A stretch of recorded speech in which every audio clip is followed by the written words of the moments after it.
America সফরে স্থানীয় সময় বুধবার রাতে ওয়াশিংটনে পৌঁছায় ভারতের প্রধানমন্ত্রী নরেন্দ্র মোদি।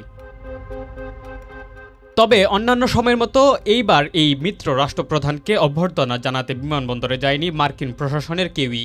মেরিল্যান্ডের সামরিক ঘাঁটি থেকে ওয়াশিংটনের সরকারি বাসভবন ব্লেয়ার হাউসের উদ্দেশ্যে রওনা দেন মোদি। সেখানে ভারতীয় প্রবাসীরা স্লোগানের মাধ্যমে তাকে অভ্যর্থনা জানান।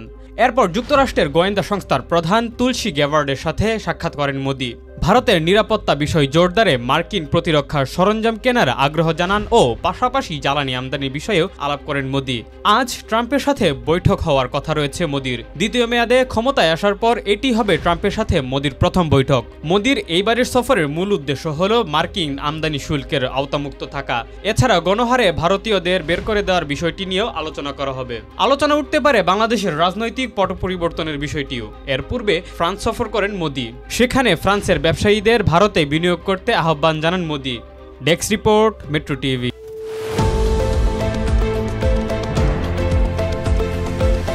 দেশের পাশে বিশ্বের সাথে, মেট্রো টিভি।